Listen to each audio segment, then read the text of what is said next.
आपके subconscious mind ने आपके दिल को धड़काना शुरू किया, आपके शरीर की पाचन शक्ति का ध्यान रखा, रगों में जो खून बह रहा है उसके सर्कुलेशन को संभाला। यानी कि आपका सबकॉन्शियस माइंड बहुत ही ज़्यादा शक्तिशाली है, ना कभी रुकता है और ना ही कभी थकता है। आप इसकी शक्ति खुद परख कर देख सकते हैं। सोने से पहले अपने सबकॉन्शियस माइंड को कोई ऐसी बात कहिए जो आप करना चाहते हैं और जिसके लिए आप कोई क्लैरिटी या कोई जवाब ढूंढ रहे हैं। जो भी आप अपने सबकॉन्शियस माइंड में डालेंगे, फिर आपका कॉन्शियस माइंड उसी दिशा में चल पड़ेगा और आपको उस मंजिल तक पहुंचाने में दिन रात जुट जाएगा। दुनिया में इतनी तकलीफ, इतना दुख सिर्फ इसीलिए है क्योंकि लोगों को कॉन्शियस और सबकॉन्शियस माइंड के बीच के रिश्ते के बारे में कुछ पता ही नहीं है। इसीलिए वो कुछ भी सोचते हैं, कुछ भी करते हैं और फिर जीवन में कुछ भी होता है आपके हिसाब से फिर कुछ नहीं होता और आपको समझ में नहीं आता कि ऐसा क्यों हो रहा है। हम में से कोई भी गुस्सा, जलन, नेगेटिव थॉट्स के साथ पैदा नहीं हुआ था, लेकिन फिर हमारे सबकॉन्शियस माइंड में चीज़ें डाल दी गईं, हमने डलवा भी ली क्योंकि तब हम बच्चे थे और फिर इसी सोच ने हमारी ज़िंदगी का रुख तय किया। लेकिन अब जब हमें ये समझ में आ गया है कि हमारा सबकॉन्शियस माइंड एक जादूगर है, तो ज़रूरी है कि अब हम इससे अच्छी बातें करें, अपने विचारों को शुद्ध करें और नेगेटिविटी से बचें।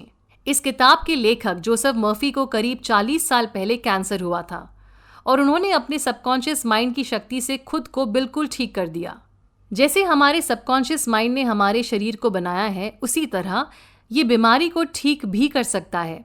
घड़ी बनाने वाला घड़ी को बिल्कुल ठीक भी कर सकता है। यानी हमारा सबकॉन्शियस माइंड अगर शरीर को बना सकता है, चला सकता है, तो इसे खुद ब खुद ठीक भी कर सकता है।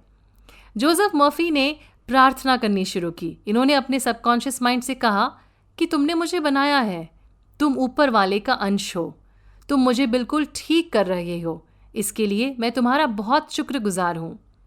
जोसेफ ने ये प्रार्थना हर दिन 3-4 बार पढ़ी और 3 महीने बाद इनकी बीमारी पूरी तरह से गायब हो चुकी थी। कोई भी बीमारी पहले दिमाग में जन्म लेती है और फिर शरीर के ऊपर दिखती है। जब हम सोते हैं तब हमारा दिल धड़कता रहता है, लंग्स भी काम करते रहते हैं, चेहरे के बाल तक बढ़ते रहते हैं। फिर हम जागे हुए हों या सोए हुए, ये सब हमारे सबकॉन्शियस माइंड का कमाल है। अगर आप कभी मेंटली परेशान हो तो अपने सबकॉन्शियस माइंड से कह सकते हैं कि वो सब कुछ ठीक कर दे, आपके जीवन में सुख शांति वापस आ जाए और फिर देखिए ऐसा ही होगा। अपने सबकॉन्शियस माइंड से हक से और विश्वास के साथ बात कीजिए। आपका सबकॉन्शियस माइंड आपका सबसे बड़ा दोस्त है। वो सिर्फ आपकी भलाई और प्रगति चाहता है, आपकी हर बात सुनता है और मानता भी है। अगर आप अपना जीवन सिर्फ सबकॉन्शियस माइंड के हिसाब से चलाएं तो कोई परेशानी आपको कभी तकलीफ नहीं दे पाएगी। इसलिए बहुत ज़रूरी है ये देखना कि हम अपने सबकॉन्शियस माइंड के अंदर क्या डाल रहे हैं। अपने कॉन्शियस माइंड का ख्याल रखिए। आपकी रोज़मर्रा की सोच आपके सबकॉन्शियस माइंड के लिए इंस्ट्रक्शन बनती है। फ्रांस की एक महिला मैडम बिर का केस मेडिकली रिकॉर्डेड है। ये दोनों आंखों से देख नहीं सकती थी, इनकी ऑप्टिक नर्व बेकार हो चुकी थी। इन्होंने अपने सबकॉन्शियस माइंड से बात करनी शुरू की और कुछ वक्त बाद इनका विजन लौट आया।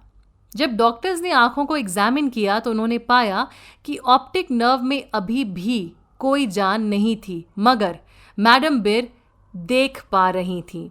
जब आपका सबकॉन्शियस माइंड किसी भी चीज़ को सच मान लेता है तो वो चीज़ हो जाती है।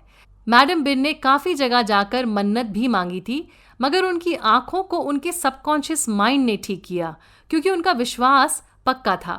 विश्वास अपने आप में एक जादुई चीज़ है। जो परिणाम आप चाहते हैं उस पर ध्यान लगाइए, उसका एहसास अपने जहन में उतारिए और रोज़ उसके बारे में सोचते हुए अपने सबकॉन्शियस माइंड से बातचीत कीजिए।